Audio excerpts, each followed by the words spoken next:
बहुत बहुत धन्यवाद मोहरा जी।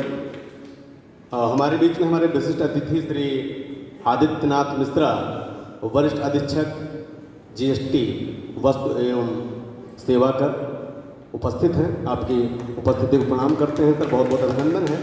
मैं श्री सचिन गुप्ता जी, श्री नवीन राय जी और राकेश गुप्ता जी से, राकेश यादव जी से आग्रह करता हूं कि आप आएँ, अंगवस्त्र से, पुष्पमाला से और पौधा देकर के सर का स्वागत करें। सचिन गुप्ता जी, राकेश यादव जी और श्री नवीन राय जी।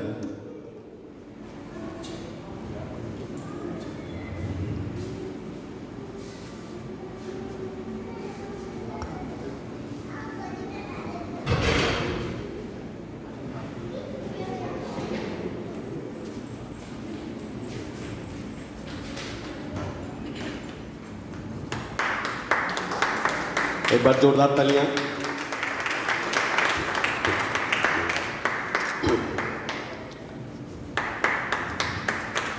और सम्मान का कार्यक्रम हमारा समाप्त होता है और हम अतिथियों से, वक्ताओं से बुलवाने से पहले एक और कार्यक्रम निपटा लेते हैं। एक पुस्तक विमोचन का कार्यक्रम हमारा है आज, तो उसके प्रकाशक जी भी हैं, लेखक भी हैं। मैं थोड़ा सा लेखक के बारे में आप लोगों को परिचय करा देता हूँ कि बिहार के सीमांचल क्षेत्र में भोजपुर जिले में 27 जुलाई 1973 को एक बालक ने जन्म लिया फारबिसगंज में। आप लोगों को फारबिसगंज से कुछ याद आया होगा। रेणु मैला आंचल जो दुनिया में अपनी एक विशिष्टता के लिए जानी जाती है, तो श्री प्रणय प्रसून जी का जन्म उसी फारबिसगंज में हुआ। प्रारंभिक शिक्षा के बाद मिथिला विश्वविद्यालय दरभंगा से उन्होंने रसायन शास्त्र में मास्टर्स किया।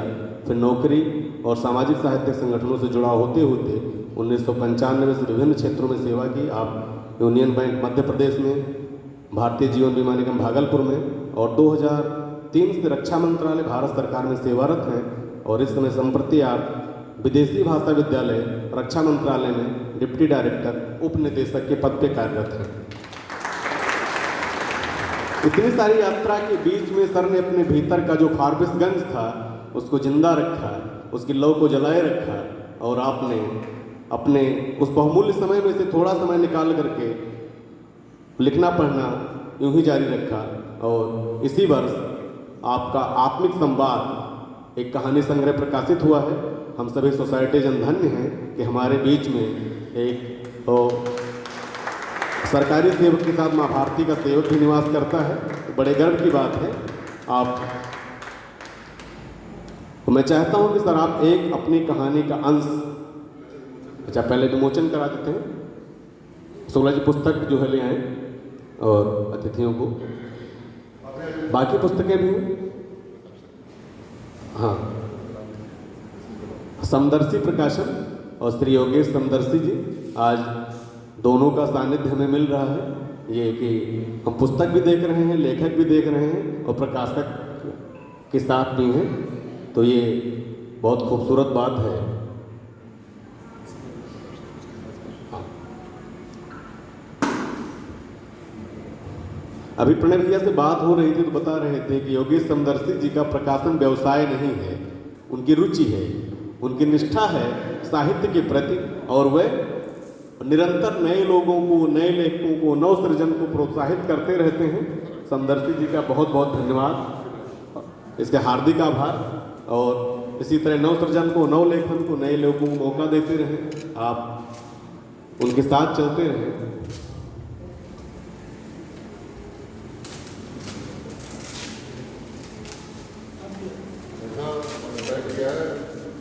बिल्कुल गोल्डन, सुनहरा।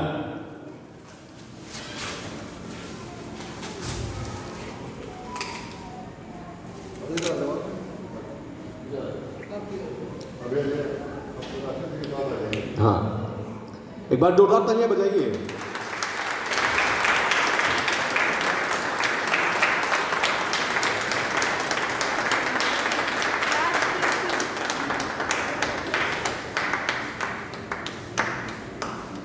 अब मैं श्री योगेश समदर्शी जी से आग्रह करूंगा कि वह अब इस पुस्तक के बारे में और अपने प्रकाशन के बारे में कुछ शब्द कहें जिससे नव लेखक प्रेरित होंगे। आदरणीय योगेश समदर्शी जी।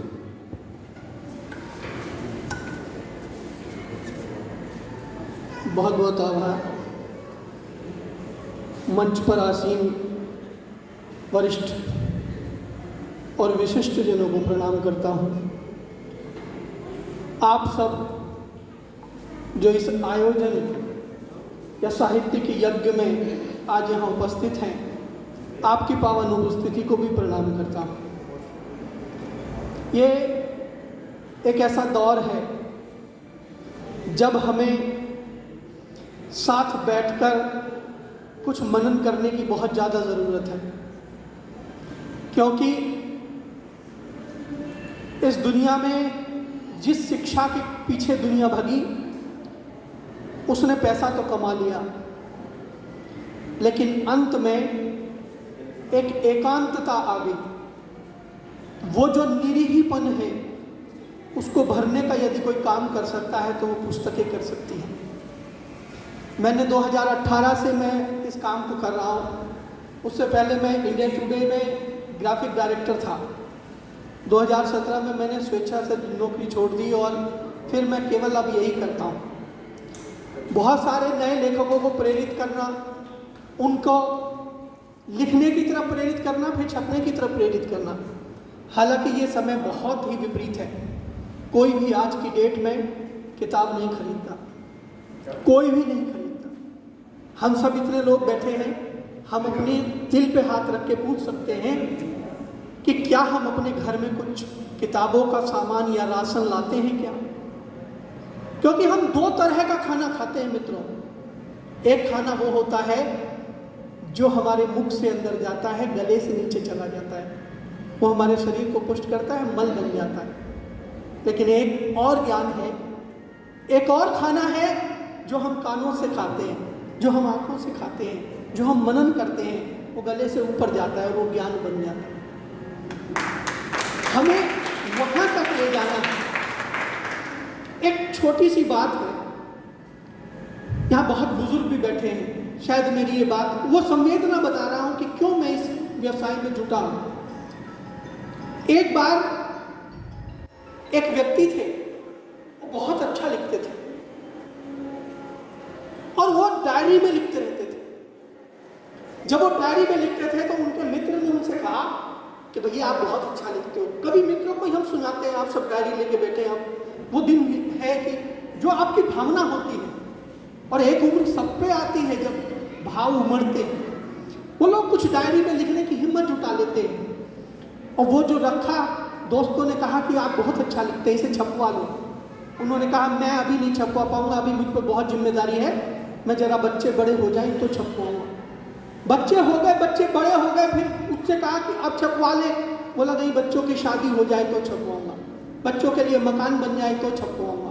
इस तरह करते हुए वो डायरी में जितना कुछ भी उन्होंने लिखा था वो पेंडिंग होता गया, और धीरे धीरे करके वो एक समय आया और काल उनको ले गया। जब वो चले गए तो वही मित्र फिर कहीं बहुत दिन बाद आए और उनके घर आए। उन्होंने कहा, उनके बच्चों से पूछा कि वो कहाँ हैं? बोला वो तो चले गए। बोला अच्छा एक काम करो, तुम उनकी वो डायरी मुझे दे दो, अब मैं छपवाऊंगा, मेरी जिम्मेदारी है, मैंने सुना है उसको। तो बच्चों ने कहा कि साहब, अंकल जी, हमें तो पंडित जी ने कहा था कि मृत आत्मा की जो भी चीज़ें हैं उसके साथ दे देते हैं, तो वो सब गंगा जी में बहा दिया हमने। वो जो सृजन की हत्या हुई, ये प्रसंग जब मैंने एक पत्रिका में पढ़ा, मेरा दिल रोया, मैं बहुत देर तक रोया। मैंने कहा नहीं, ऐसा नहीं होना चाहिए। और तब मैंने बिल्कुल लागत मूल्य पे हमने ये काम शुरू किया, क्योंकि मैं ये करना जानता हूँ। इसलिए बहुत बड़ी बात हो जाएगी, इसलिए आज नहीं करता, सिर्फ ये 4 पंक्ति रखता हूँ। किताबें क्या हैं कि जो शोहरत आचरण की है